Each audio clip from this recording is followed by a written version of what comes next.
Yeah. Comedian whose first job was selling ice creams. I bet he made hundreds and thousands. It's James Acaster. I once spent the night in a bush in Basingstoke. David's team. Right. That's a true. Yeah.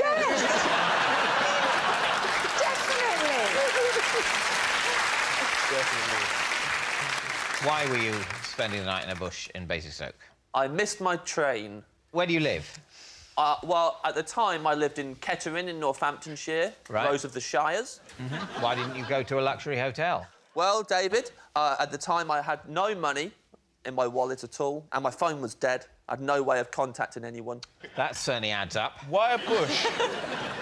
Why not a bench or, like, somewhere warmer than a bush? Well, Is a bench warmer than a bush? I would say a bush is warmer than a bench. bench is definitely colder than a bush. It's more exposed. there's an old saying, you're warmer in a bush than on a bench. So where was the bush? Paint the picture of the local It was right in area. front of the train station. And there was, like, a little, like, pick-up point for taxis and stuff, and then it went down a little bit to the road, and then right in front of the road, just a load of bushes. So you didn't look for a long time for a particularly comfy spot? I'll level with you, David. The amount of time it took me to decide to sleep in the bush was embarrassingly short. Right. Was it? Now, that does surprise me. It was a quick decision. You've missed your train, and you go, right, that's it, and you immediately, like, 14 seconds later, you're snoring. Well, I actually didn't get to sleep. It was scary. I was freezing, actually. Even though the bush... It was a nice, roomy bush. Can you remember the shape of the leaves? It was like small, little Basingstoke leaves. Individual leaves? Yeah. Variegated? OK. You have to explain what that word means. It means there's a sort of white bit on the outside, I think. I wasn't paying attention to the leaves. I had bigger problems at the time. I wasn't sitting in the bush going, one day, I may have to justify this entire experience on what I liked. I better memorise the leaves and whether they're gentrified or whatever you said.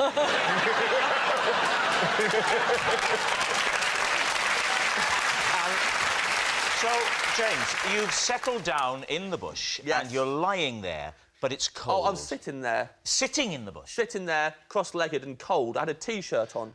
How are you going to go to sleep sitting? I was scared. What were you scared of? It was Friday night in Basingstoke. There were hoodlums around. And all you had on was a T-shirt? And jeans. And jeans, of course. Yes. I still feel like the bench is warmer. So, did anybody hear you in the bush and come and At investigate? one point, they did. At one point, some hoodlums stopped outside the bush. They said, you know what we haven't done in a while? we haven't beaten someone up in a while. That's how they speak, David. Bullies speak like that to each other. And I was in the bush, and at the time, I was wearing a red dress. What did you say? What? I was wearing a dress by now. Why? You said you're in a T-shirt. Originally, I was in a T-shirt, and then I had to put a dress on. Why did you put a dress on? It was cold. Where did you get a dress from? I had it in a bag. Why? I was making a short film, and I had to buy the wardrobe for the cast. You're in the bush. The hoodlums had moved on. They didn't beat you up. I tricked them. I put the bag over my head. You seriously put the bag over your head? Yeah, put yourself in my shoes.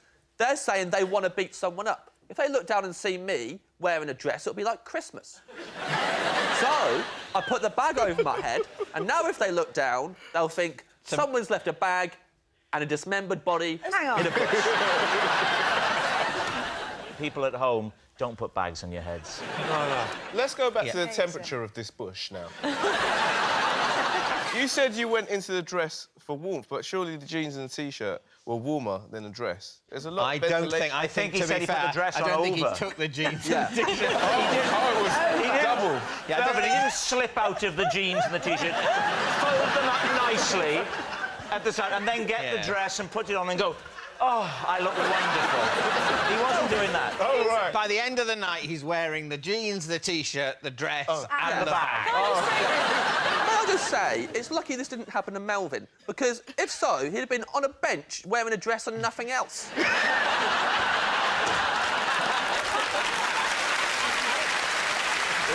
Let's go for a guess. Is he telling the truth? Melvin, what do you think? I think, looking at James, I can believe that he could put on a dress with a bag over his jeans and T-shirt, but a man that picks a bush over a bench, I can't trust. So on that basis, it's a lie. Oh. Faye. I've got to absolutely say it's true. I'm believing every element, really. I'm going to go true. True. Yeah. You're saying true. Right. James, was it true or was it a lie? It's true. Yes, it's true.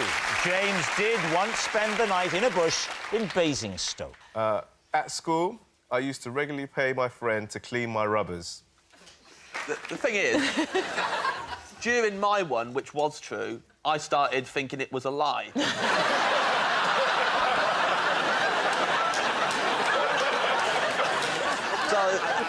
I haven't got a clue anymore. I actually kind of think it sounds true, but then for that reason, I want to say it's a lie.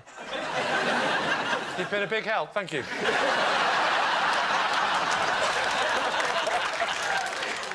Gabby. So please welcome this week's special guest, Mick.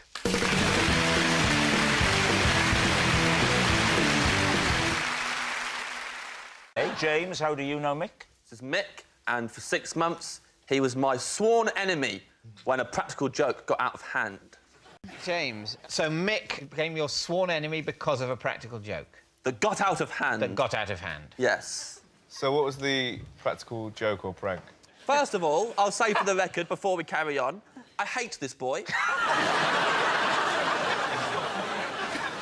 I'm nothing but content for him, and I'm furious he's got on this show. I just think I feel I can only see him every second Friday.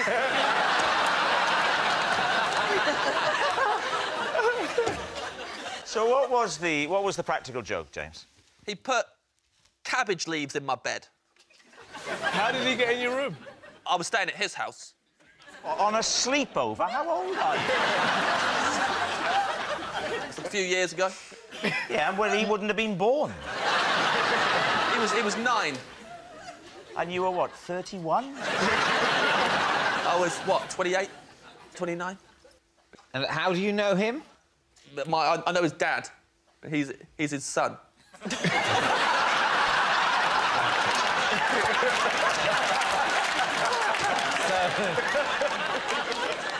And you were staying at their house. Yes.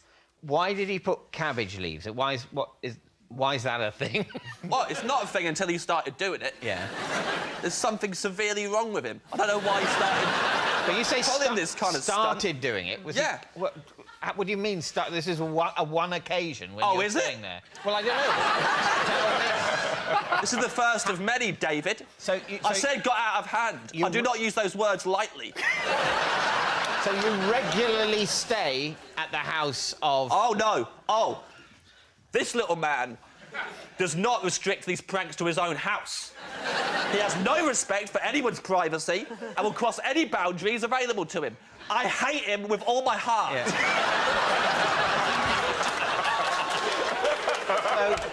So he initially put cabbage leaves in the bed you were sleeping in when you were staying at his father's house. Yes. Right? And then subsequently... Yes. He has followed you and put cabbage leaves in other places you've been sleeping. No. OK? What then? He sent me a cabbage in the post.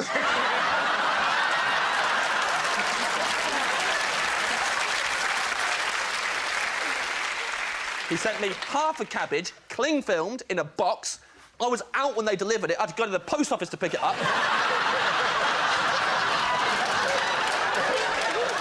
There was a note inside that said, "You got cabbaged again."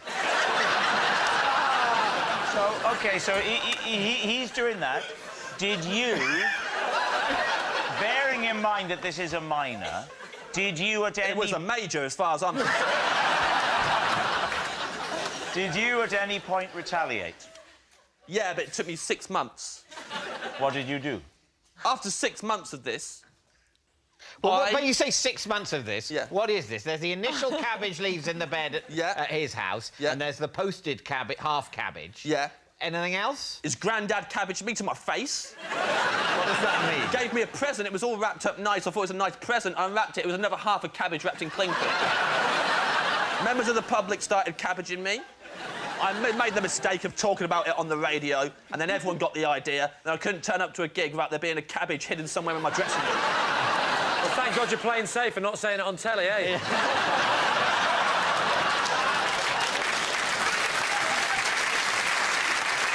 So, did you retaliate? Absolutely did. I removed all of his belongings from his bedroom and replaced them with cabbages. That's, I would say, a disproportionate response. 6 months of my life, David. 6 months of my life of not knowing where the next cabbage was coming from. It was horrible.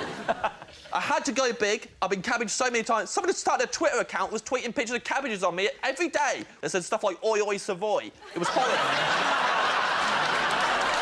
And that was just the tip of the iceberg. It's a lettuce, you idiot! Oh, but come on, cut me some slack! No. I would say that compete with anyone that. who can enjoy that joke about a lettuce would have to be a sociopath. Your paranoid view seems to be the whole country's in on it. Now everyone's sending you cabbages. Every time people laugh at me, I suspect they're my enemy, which makes my job very difficult.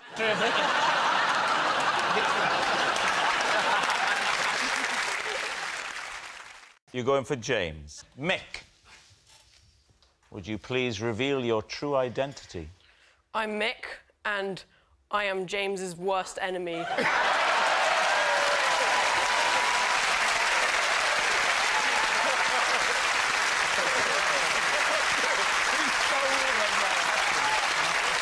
Yes. Mick is James's feuding friend, and here's the proof that is what James did to Mick's bedroom. Thank you very much, Mick.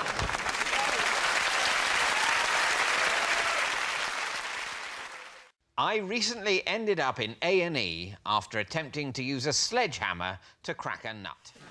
My parents were there, my brother, his wife, my wife. Peter Gabriel. David's not going to get that joke. Do you want me to explain it? Are you all right with that, David? Sledgehammer. Oh, sledgehammer. Oh, yeah. Very good. Sorry, I'll rephrase that. Rob and David aren't going to get this joke. I have no idea, but there wasn't anyone called Peter Gabriel. I believed everything until we looked at his thumbs. There's nothing And there. then I was like, that man not only has not hit himself in the thumb with a sledgehammer, but I don't think he's picked up anything in weeks.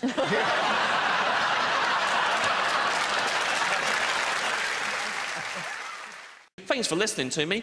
Bye.